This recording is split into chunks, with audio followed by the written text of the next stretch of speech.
Hi there, my name is Karen Cooper. I am so glad that you are here today for this presentation. So let's dive right in. So today, what I am going to talk to you about is consistent real estate success. And we're going to be talking about strategies for every phase of your business, no matter whether you are a brand new agent, whether you are an experienced agent having a lot of success, if you're a broker, if you are like me and multiple decades into your career, we're going to talk about the different success strategies that have really helped me to enjoy the success that I have in my real estate career. So, who am I? I'm a wife, I'm a mom. I'm a mom to three young adult teenage sons, and I have been a licensed Virginia real estate broker since 2002. I am also the owner of the Platinum Group Real Estate Team. We are a multi-state woman-only real estate team. We are affiliated with Real Brokerage. Our team proudly served 363 families in 2024. I am also the founder and the CEO of Empowering Women in Real Estate. We are a community-driven education and coaching company dedicated to helping women in real estate to grow their businesses without sacrificing their quality of life. I first founded Empowering Women in Real Estate really out of my own loneliness more than 10 years ago. And we've now grown to a community of almost 40,000 women all across the country. And if this picture tells you anything, I also really, really love Disney. So, what we're going to talk about today in this presentation is really the evolution of a real estate career and the evolution of my real estate career. And we're going to talk about the strategies for success that I have found at every single stage of my career. You know, if there is one takeaway that I want you to have from this presentation today, it is that you have options. I think that the world, this industry, it really kind of wants to put us in a box when it comes to our real estate careers. You start out as an agent and maybe you're an agent on a Rainmaker team like I was when I started. And then, once you've kind of built up a certain amount of clientele and experience, well, then maybe you go ahead and you get your broker's license like I did, and maybe you even become a managing broker, or maybe you open your own brokerage, or you become a team leader like I did. Like that's kind of the trajectory. That's the path. That's the typical path. And I'm here to tell you that that doesn't have to be the only path. You actually have a lot of options for where you want to take your real estate career. And so, I went back and I made a list and I was thinking about like, okay, what are all of the things that I have done in my career? In my 23-year real estate career, I have been or am currently all of these things. I have been an agent on a team. When I was a brand new agent, I was on a Rainmaker team. That's how I started out my career for the first 6.5 years. I've been a solo agent. I've been a listing specialist. I've been part of a marketing team before we even really knew what a marketing team was. I've been a managing broker. I'm a community builder. I'm a content creator. I'm an event and conference organizer and host. We have our Empowering Women in Real Estate group has monthly meetups that meet in cities all across the country every month. We do a big conference every year. I'm a business partner. I'm a team leader. I'm a real estate coach. I'm a podcast host. I'm a referral agent. And I'm also an author. And every single thing that you see on this page, the foundation of all of it is real estate. And all of this has evolved from, been created by that initial decision that I made 23 some years ago to get my real estate license. It all started from there. So you have options. So this is where I started. This is my very first business card from 23 years ago. And I remember, I entered into the real estate industry because I was getting laid off. I was getting laid off from my career in the real estate in the pharmaceutical industry. And this was not my first layoff. And I had a job if I was willing to relocate to another state, or I could stay and I could do something else. And I am very, anybody who knows me, I'm very much a homebody. I live in a tiny little town in Northern Virginia. We have about 2,500 postal addresses here. My family has literally been here forever, like 300 years ago. forever. And leaving wasn't an option. So I had to do something else. And that something else turned out to be real estate. And I joined a Rainmaker team at Remax. I was there for 6.5 years. I distinctly remember my very first day wearing my little red jacket and going to the mall to have my pictures taken for my business card, and just how excited I was. Everything was fresh, everything was new. I knew absolutely nothing as I entered into this career. And that was exciting. And not long after I started my career, when I started, I was not married. My husband and I got married, I think like 4 months later, 4 months after I started in the real estate industry. And about a year or so after that, 2 years, I guess, my first son was born. 2 years later, my second son was born. And about 3.5 years after that, my third son was born. So here I was. Not only was I learning how to be a real estate agent, but I was learning how to be a mother too. And I was learning how did I want to be as a mom, and how did I want to be as a mom who is a business owner and an entrepreneur. And at the time, I remember there were really no models for how I wanted to do it. There were no mentors for how I wanted to do it. The women in my real estate office either never saw their kids because they worked literally all the time, or they were kind of hobbyists, right? They maybe sold a house or two here or there, but they really weren't focused on their career. And I'm not judging anybody. Everybody's choice is their choice, but that wasn't the choice that I wanted. That wasn't what I wanted for myself and for my business and for myself as a mother. And so that kind of opened my eyes to thinking about different ways of how I wanted to run my business and how I wanted to function. When my first son was born, I was really starting to see success throughout my sales career. I averaged 50 to 60 transactions a year. And you can't do 50 to 60 transactions a year and be a super present mom without having some boundaries and without putting some criteria in place and without having some non-negotiables for what it is that's important to you and how you're going to focus. And this is really where I started. And so what I thought I would start with today is share with you some of those strategies first as a new agent, a few of the strategies and the things that I did that I learned that helped me with my business. And then as I started to gain some traction in my business and get some momentum and became that experienced agent, that productive agent who was doing a lot of business, what were those strategies? So let's go through those. So first of all, as a new agent, for me, it would show up every single day. And that doesn't have to necessarily mean showing up in person somewhere every single day. That means showing up in your business every single day. And, when I started 23 years ago, it was showing up in person because 23 years ago, it was all about the brick and mortar. And the real estate office that I worked for literally was on Main Street. And a big portion of our business, we had duty time. I don't know if any of you remembers that or have heard about that, where an agent would be on duty and you would sign up and you would be the one who would take the calls if that came in, or you would get the walk-ins. And we actually got a walk-in. I got a lot of walk-ins. My first couple of deals that I did were all from people who walked into our office. And that was 23 years ago. Our world doesn't look like that anymore. Our industry doesn't really operate like that anymore. And so for you, maybe it's not showing up at a place every single day, but you can show up in your business every single day. The beautiful thing about this career is you have no set hours. That can also very much be a curse, because I think a lot of us, because we don't put any boundaries in place in our business, because we don't approach our business as a business, we think we're working all the time. We think we're busy all the time. But if you really sat down and looked at how productive you are and how much work you're doing, and are you really showing up in your business, or are you just scrolling on social media or on TikTok to see what the other agents are doing? There is a dramatic difference between those things. And so you have to show up in your business every single day.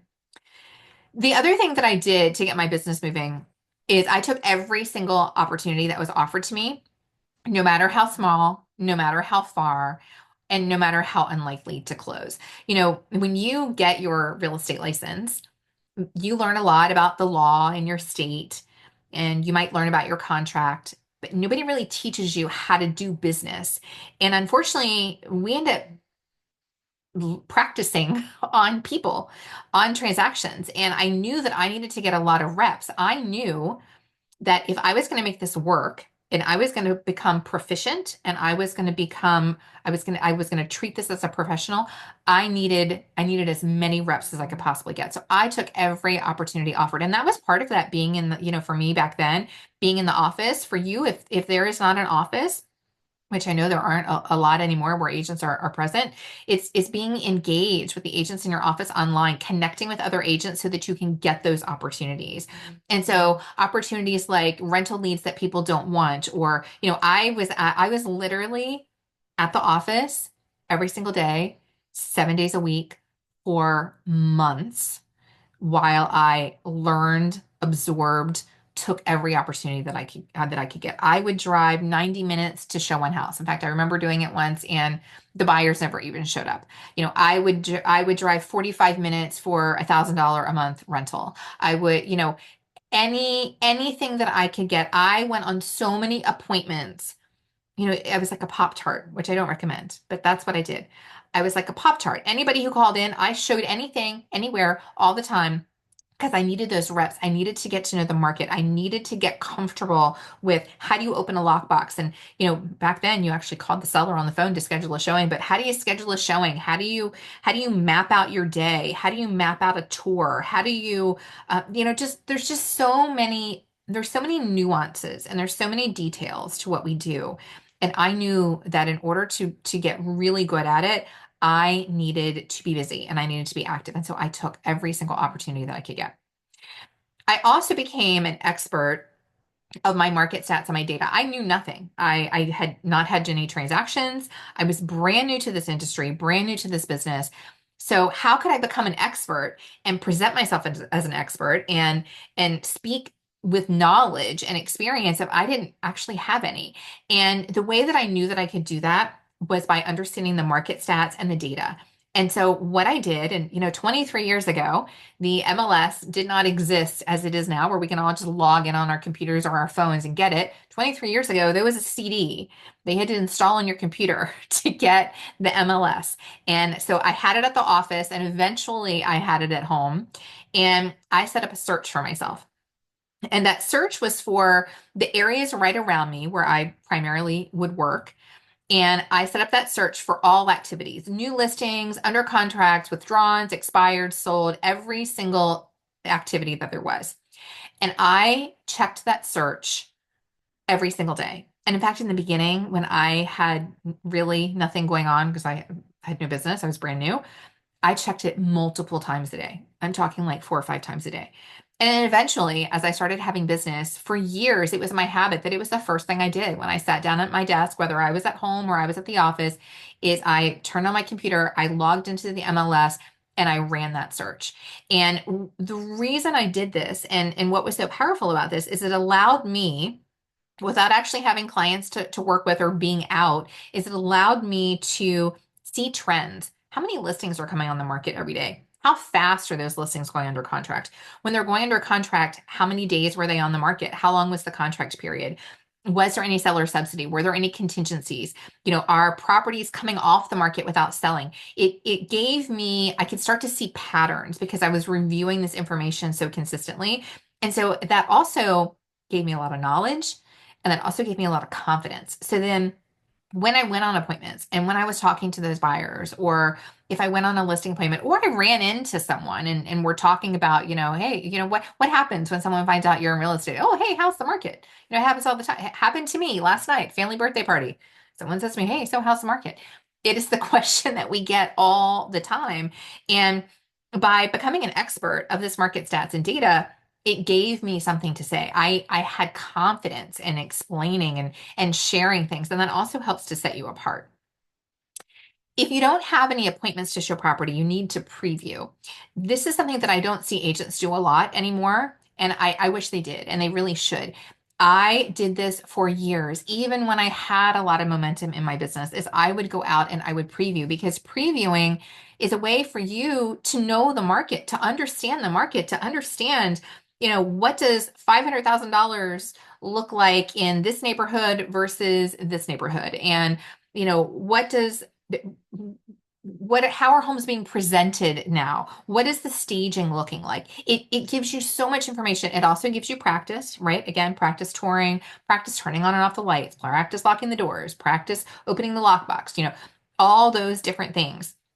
It gives you a ton of practice. And then it gives you things to talk about. Back then, we didn't have social media. And if we had, I could tell you what I would have been doing. I would have been previewing those properties and I would have been taking my followers along with me on social media and showing them every step of the way, showing, they don't need to know that I'm just previewing and that I don't, I'm not showing it to a buyer, but I would be sharing, here's what I saw. This is what's on the market. It gives you content. And unfortunately, perception is reality. And if you look busy, then you will become busy because people think that you are busy. And previewing is a fantastic way to do that. You also need to start assembling your database and never stop. Your database is the health of your business. And I see agents all the time get really hung up on where they're going to keep their database and what is the right CRM for them and which CRM should they use. And, the right CRM is the one that you will use. And I've used, I don't know, probably 5 or 6 different CRMs throughout the course of my career. I've used my iPhone contacts, I've used Excel spreadsheets, I've used all sorts of things. The thing is, you find something that makes sense to you and you just go all in on it. And I'm here to tell you that there is no CRM that is perfect. I have yet to use one that has perfectly met my needs. The one that I use now, I use Brian Buffini's Referral Maker CRM. I've used it for 9 years. It's probably the closest to perfect for me for the way that I do business.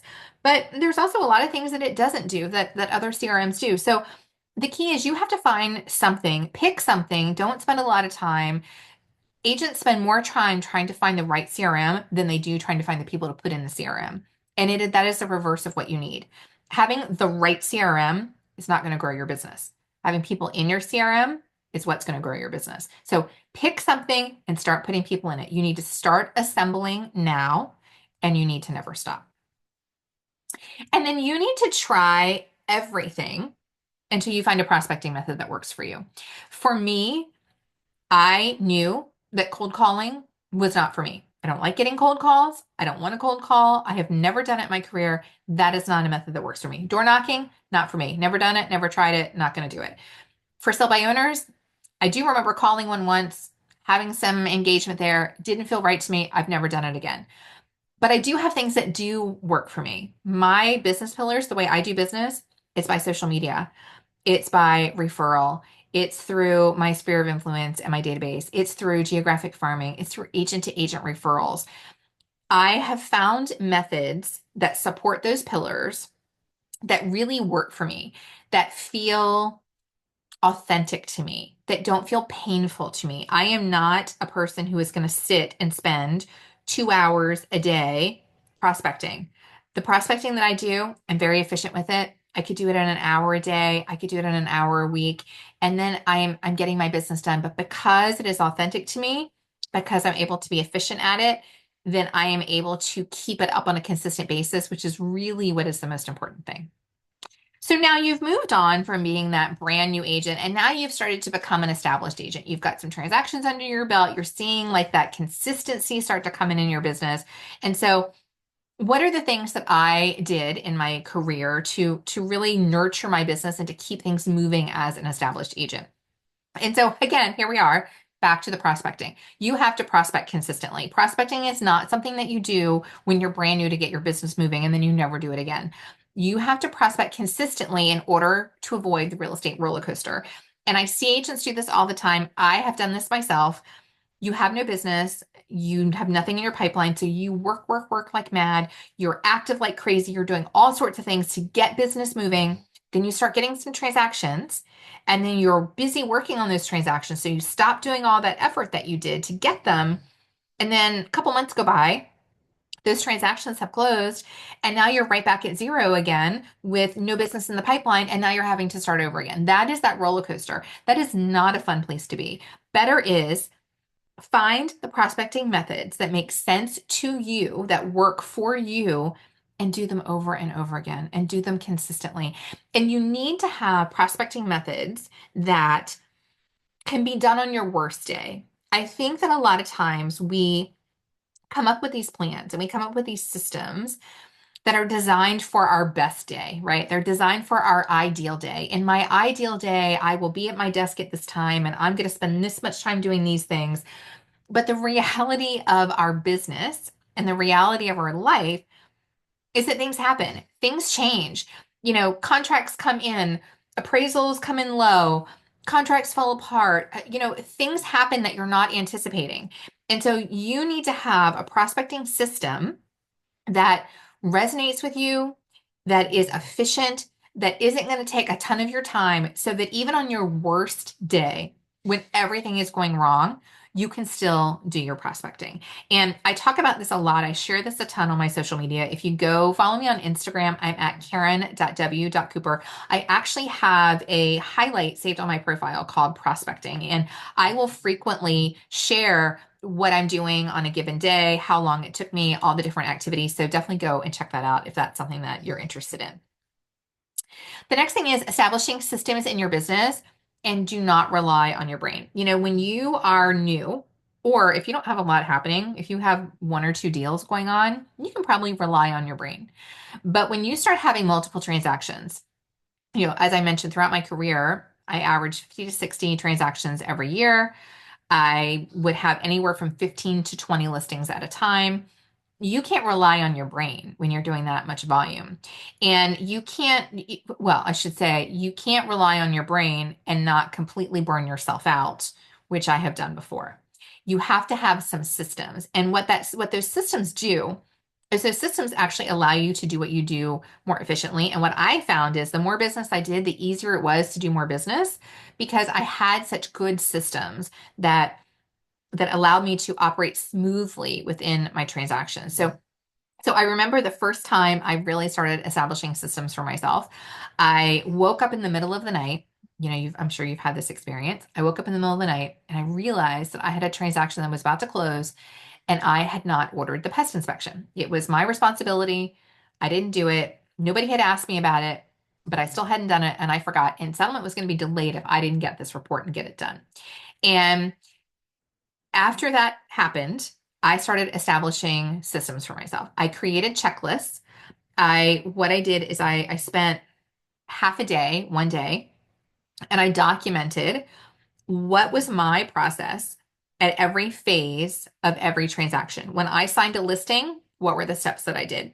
When that listing went under contract, what were the steps that happened? When a home inspection was removed, what were the steps that happened? Just all the way through the transaction. And those became my checklists. And I used those checklists. I've used them on paper, I've used them digitally to help me to stay on track in my transaction. And the really amazing thing when you set up systems like this is that as you start to grow and as you get to the point where you're bringing in help, whether you're bringing in a transaction coordinator or you're hiring an assistant, if you have systems like this already established, it makes it so much easier for someone to come in and do things the way that you like to do them because you already have those systems outlined. You need to learn as an established agent to become magnetic, to become the resource of the resource. The more business you do, the harder it is to spend hours upon hours upon hours prospecting. You have to be exceptionally efficient with your time. And for me, I don't like to chase. I am not the person that is going to be constantly hunting and chasing. I want to be magnetic. I want people to come to me as a result of my marketing or as a result of referrals or talking to other people to come to me anytime they think of real estate. So I'll give you an example that happened just recently. I mentioned already, one of my pillars is geographic farming. I farm my little, 2,500 household community, town.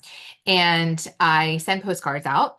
And I recently was contacted via email by someone in my geographic farm. I do not know this person. We don't have any mutual connections. We're not connected on social media.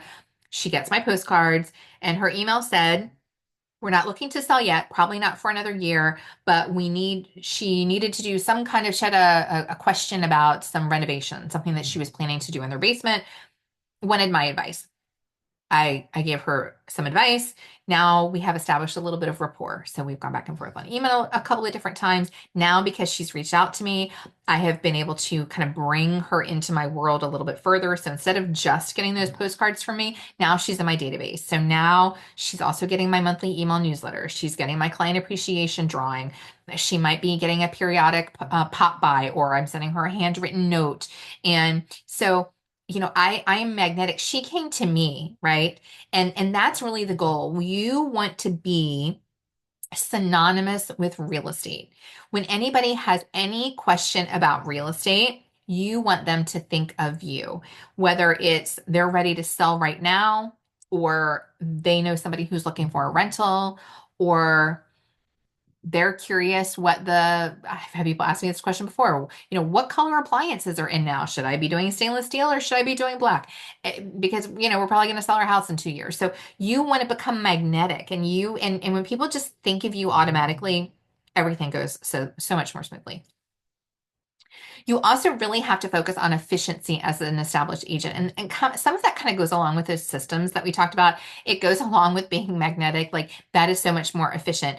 You have to find leverage where you can, and that includes leaning into your vendors. So let's go back to that story that I shared about, I'd forgotten to order the pest inspection. Luckily, I had a vendor, the pest inspector that I use it's the only one I've ever used, and I've used them now for more than 2 decades. And because I use them with every one of my listings, we had a rapport, we had a relationship. And so when I called them first thing that morning and said, emergency, I forgot to order this. This property is closing. I need it right away. They were there within an hour and got me that report, and it was done. Crisis averted, settlement happened on time. If I did not have that relationship and I was just calling, whatever pest inspector was in the phone book, or whichever one Google said, or whoever had the coupon, they don't know me. We have no relationship. And so if I call them and say, "Hey, emergency, I need to get this pest inspection done today," they're going to say, "Get in line, lady. We've got 10 other people that need to have this done today." And so when you can have those vendor relationships, it allows you to be so much more efficient in your business. When it came to settlements, I have used the same title company and the same lender for 23 years. Almost all of my settlements were always split settlements, where my seller, of course, with their permission, closed at my preferred title company. And what that allowed me to do was a couple of different things. One is they, of course, got white glove service because I'm working with this great company, and we have a strong relationship. Second is that company I had a dedicated processor. They knew how I worked. I knew how they worked. Everything just flowed a whole lot more easily than me having to call and communicate with multiple different title companies for every transaction. And it just allowed things to go so much more easily. I know, and I've heard agents who have done this before, and tell me, if this has ever been you. You've got a couple settlements going on, right? You've got a couple transactions happening, and you don't remember. Every time you have to send a document, every time you have to send something, well, which title company is this one closing out? Which title company? I know people who have gone to the wrong title company because they forgot which title company where the closing was happening. If you're always using the same one, you don't have to worry. I don't have to check every time. I know who I'm working with. And so it just makes everything so much easier and allows you to be so much more efficient. You also will want to consider shrinking your services or your service area as you grow. And so this was something that I did. First of all, I started shrinking down.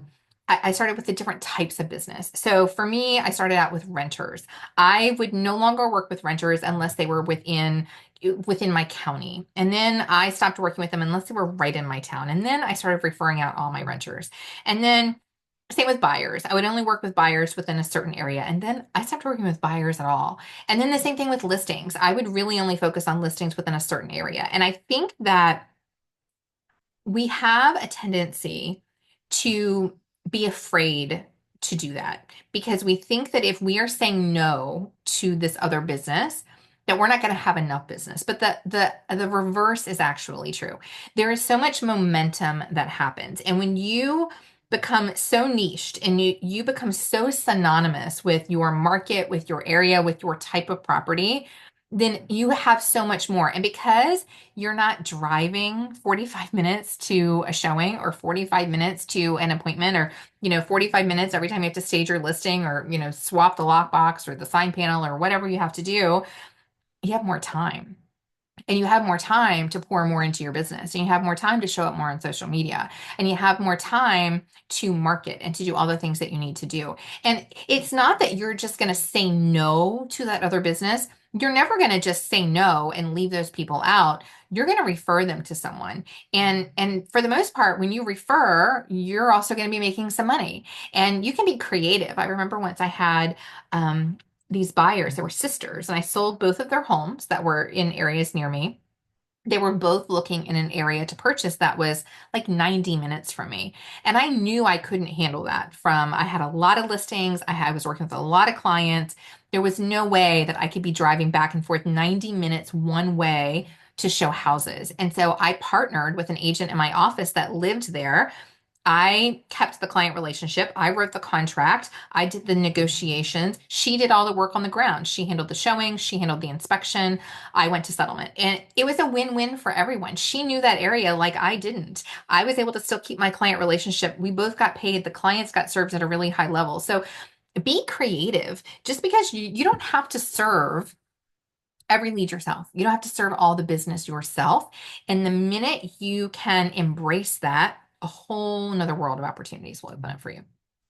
And then establishing an end time for your day is something that's actually going to make you more productive. In our business, we don't have start times and stop times. We don't have specific days of the week. We kind of set our schedule. Our clients set our schedule. But this is something that I learned when I was a managing broker. And, when you're an agent and you don't have any specific set time, and this has happened to me. I owe somebody a market analysis or an update on pricing for their home. And, I don't have any specific time to do it. So, instead of doing it in the afternoon, well, maybe I decide to make some coffee and, sit and scroll Facebook for a little bit. Or maybe I'm just going to do it later. I'm going to do it later. I'm going to do it later. Well, next thing you know, later is like 10 or 11 o'clock at night. And now you're exhausted and now you're under the gun and now you're crunched because you haven't provided this promptly to this person because you didn't really have like there wasn't like a deadline. There wasn't anything pushing you towards it. Whereas if you give yourself a specific end time for your day, it's going to make you more productive during the day. So when I was a managing broker, one of the reasons that I took that role, that position, is because I was burned out. And I thought that was going to be the answer to all of my problems. And it's because I was taking that position so that I would get some time back. I intentionally was not going to do any proactive work after hours. And so what that meant then is during those set business hours, I was so much more productive. I get so much more done because I knew I didn't want this to carry over into my evening. And so it's the same for us as agents. And yes, I know that there are going to be exceptions. You're going to have an offer that comes in that you're going to need to deal with, or maybe you're in the middle of a timely negotiation. There's always going to be exceptions, but don't let the exception become the rule. Let the rule be, I end my proactive workday at 4 o'clock or 5 o'clock or whatever that magic number is for you. You pick that time. And when you have that time, now you have a line with yourself. You have a boundary with yourself, and that is going to that is going to have you be so much more productive so that you can meet that deadline. And it makes a world of difference. And then you also want to make sure that you can prioritize a day or even two off with no appointments each week. This can be such a game changer. For me, what really worked best for me as a very busy agent handling a lot of clients and a lot of listings at once is I would have rather had a day that was packed, jammed full of appointments, and then the next day, no appointments, versus having appointments every single day. It just helped me, on the day that I had the appointments, I was in the mindset of being out, being on appointments, being in front of people. And then the next day or whatever the day was, that was my in-office day where I was working, on my business or in my business or whatever the case might be. And so really prioritizing that. This was a gift that I really learned very early on in my career. My very first team leader connected me with one of her coaches, and she let me work with this coach for a couple of months. And this was one of the things that she taught me is you need to have a day. And that day off doesn't mean that you're not going to be doing email. I mean, listen, we know how this work is, right? That doesn't mean you're not going to necessarily be responding to emails or even maybe taking calls, but it's a day that you don't have any appointments. And in the beginning of my career, it was a Monday because Monday seemed to be a day that wasn't that busy, right? I did open houses over the weekend or I had buyer showings. Monday, everybody's back at work. So Monday wasn't as busy. And so that worked. And then over time, it became Thursday. And then for 15 years, it was Sunday. And I didn't work a Sunday for a very, very long time. So it's okay to prioritize that and to have those boundaries for yourself. It's actually going to allow you to do more and to operate at a much higher level because you need that rest. You need that respite. And then you need to find partners. As an established agent, having people that you can trust to, do vacation swaps. You cover for them, they cover for you. People who are backup help. Go back to thinking about what I was talking about with kind of shrinking your service area or your services. When you get that listing opportunity that's an hour away, that's not an area that you're going to serve anymore. You need some agents that you can trust, that you can partner with, that you can refer that business to. And so these things actually allow you to expand your business. I think we are taught in this industry that we have to kind of keep everything. We have to hold tight to everything. And all that does is it burns you out and it overwhelms you and it makes you hate your life and it makes you hate your business. Instead, if we can be open, if you can be open-minded, if you can think creatively about how you run your business and how you do your business, you're going to have so many more opportunities.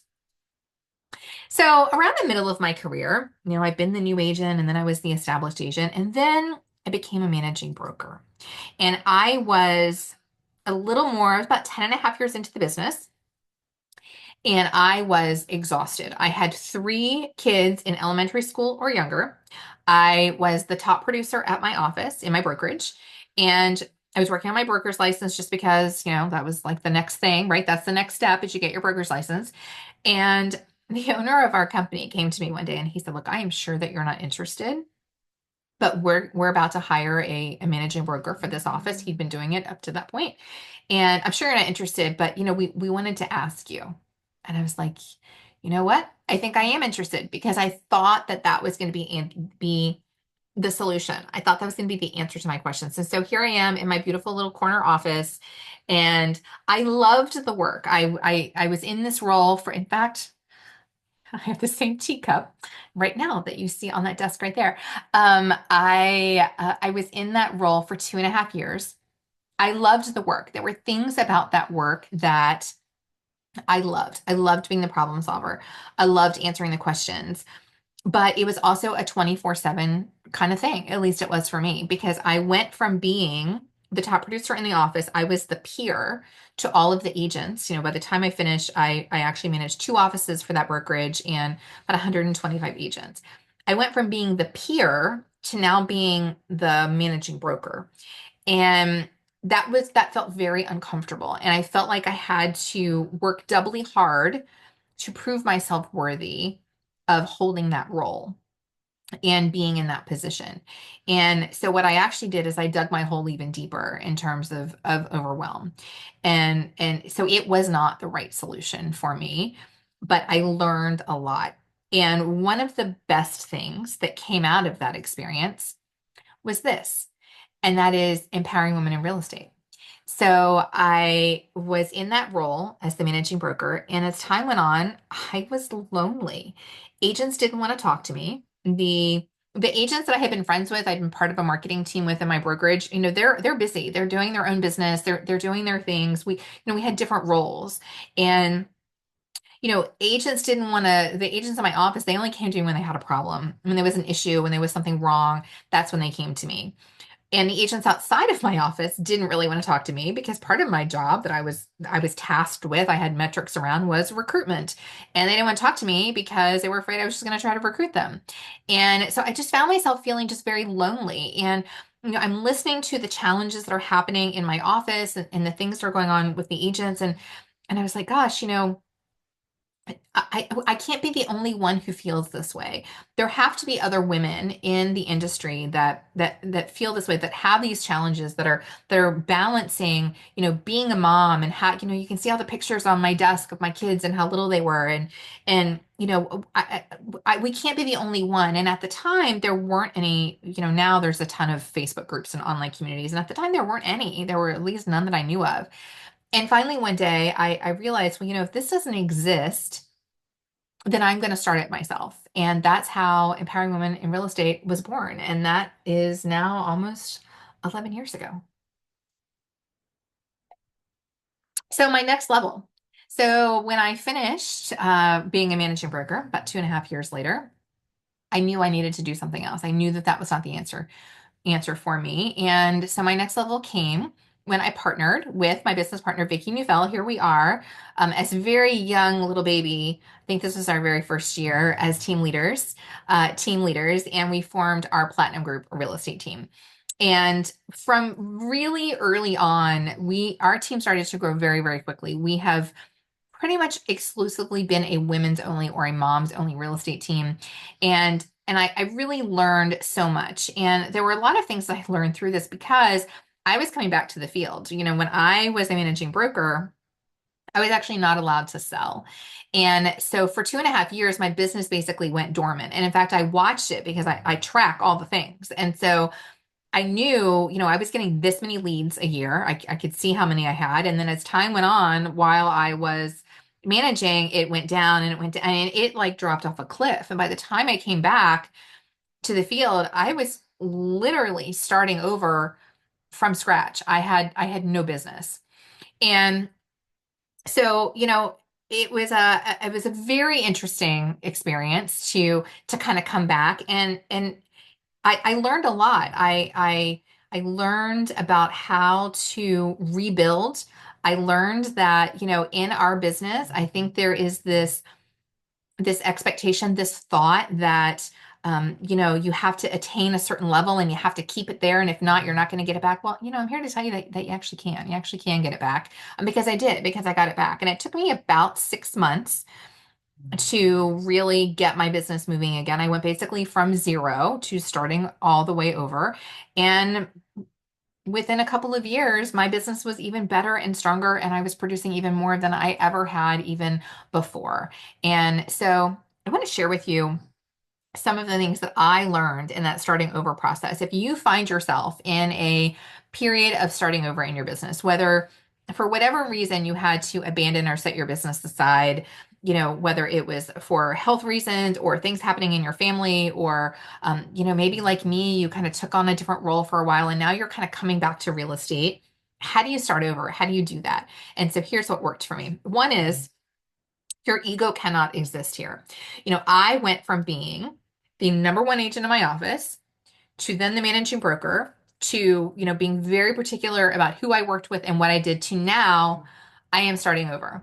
So all those same rules applied from when you're a brand new agent getting your business moving. And for me, my very first transaction back was a rental listing 45 minutes from my home. You cannot have an ego around what you're doing because you got to get momentum. And there is no way, at least not that I know of, there is no way to build momentum without taking a lot of action. And you can't necessarily be super picky when you are taking massive action. You have to prospect every single day. I mean, if you've heard me say prospect once, you've heard me say prospect 10 times already. You have to prospect every single day and you have to double or triple your activity. The activities that I still do literally now to prospect, one of my objectives is to add one person to my database every week. When I was rebuilding my business, my objective was to add one person to my database every single day, Monday through Friday. Like I was doubling or tripling all of my activity. Now, my objective, I write 4 notes a week. Then my objective, 5 notes a day. So you have to increase that activity to get that momentum moving. You have to do that prospecting every single day. You also have to focus on growing your business, growing your database. If for whatever reason you are starting your business over, in that period of time when your business was dormant, mine was dormant for 2.5 years, your database is dying. You're probably not adding to it. You probably didn't add anybody to it.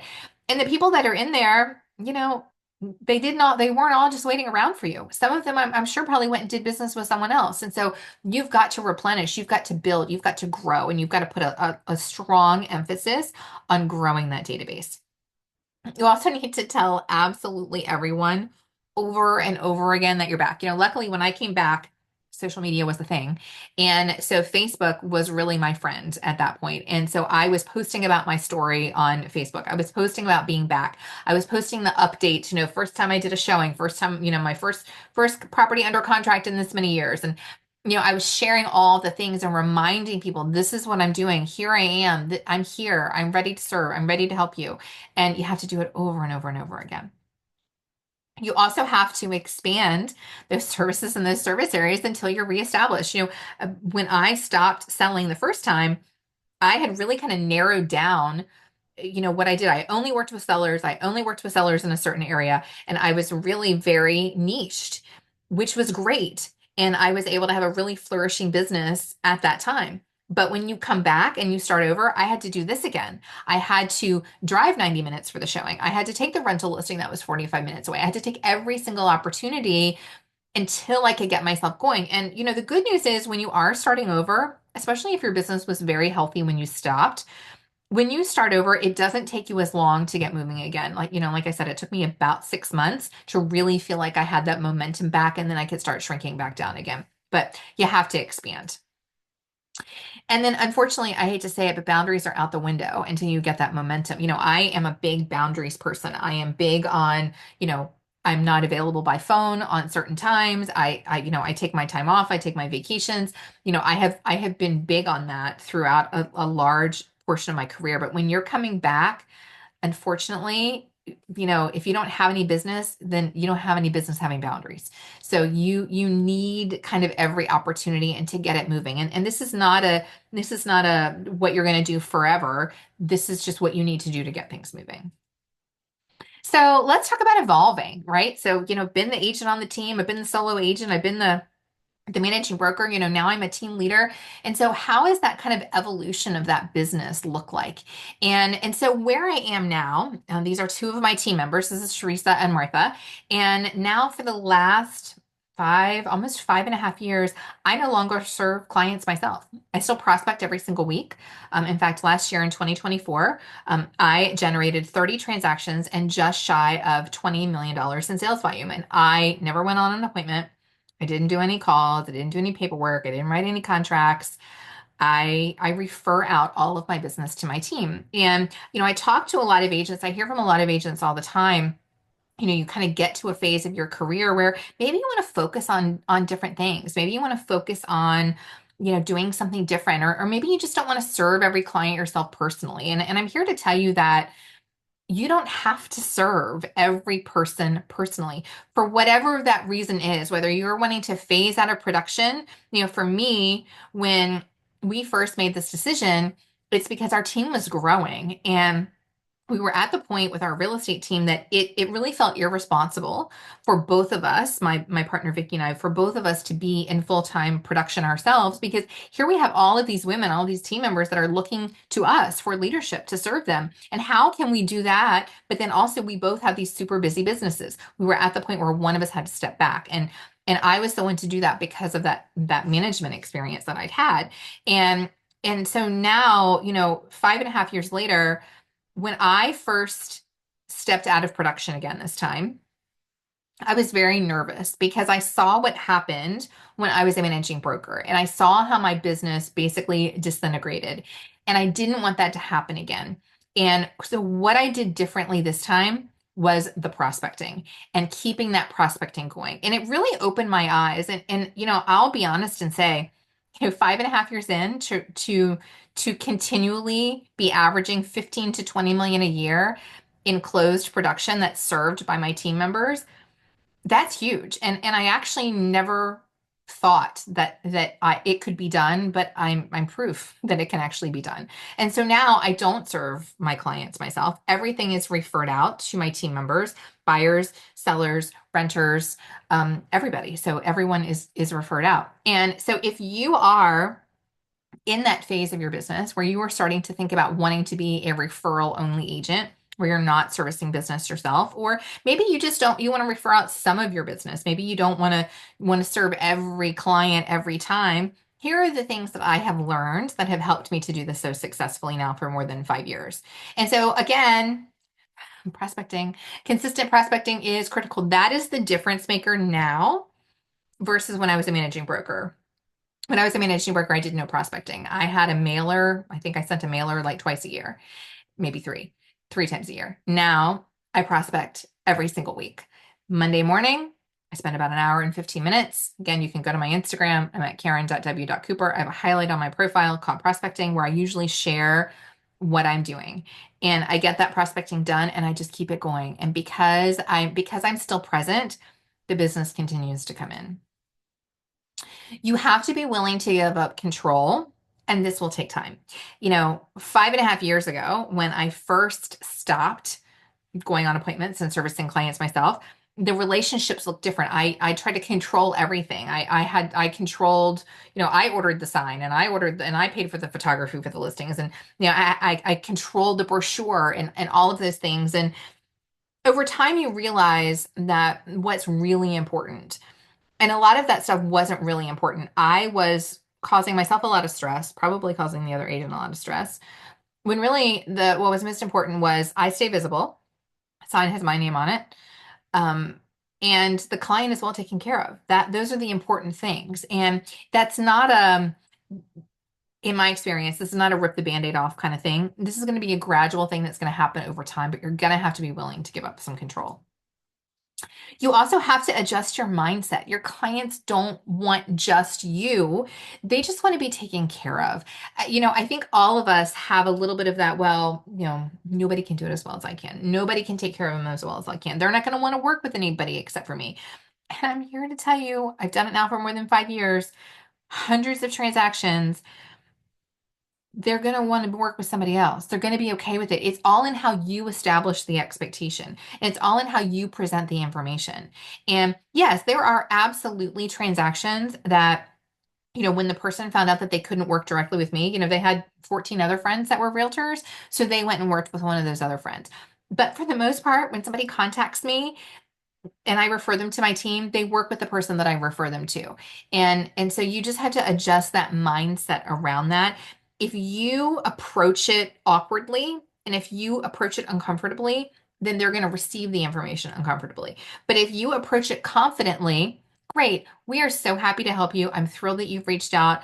I'm going to connect you with Martha. She is my listing partner in this particular area. I really trust her to do a great job and to take care of you. I'm going to have her give you a call right now. Done, no problem. And that's just how it works. And so you have to adjust that mindset. You also have to stay visible. You cannot disappear. The minute you disappear, the business starts disappearing. So what does that look like? Again, the prospecting. I have my postcards that go out to my geographic farm every single month. I continue to send out my email newsletters. I do pop-by mailers, all sorts of different things. You have to stay visible. I stay visible on social media. I am talking about real estate on social media on pretty much a daily basis. You have to stay present. I also found that you have to stay visible with the transaction. And so the arrangement that I have with the agents that serve my clients is it has to be my sign. They can put their rider on it with their name, no problem, but it has to be my sign, and then my name also has to go in the MLS, and it works. That's how you stay visible.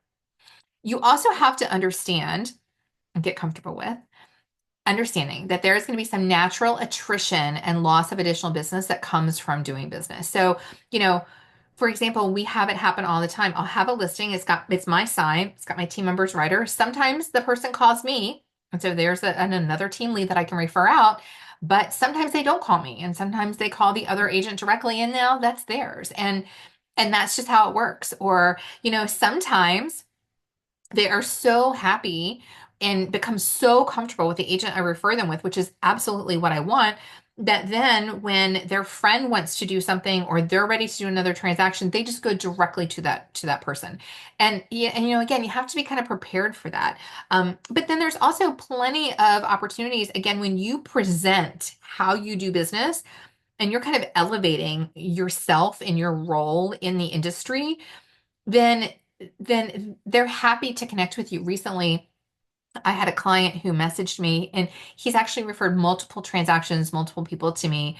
And he did a recent transaction with an agent on my team that I referred him to. And he called just to say, look, I am so thrilled with your team. Your team is absolutely amazing. This person helped me with this. This person helped this person with that. Never seen anything like it. It was the best experience. I'm going to tell everybody, I'm going to continue to refer to you all the time. And so, when you do this right, it's a win-win all the way around, right? I'm continuing to earn an income on the business that I have created for more than 2 decades.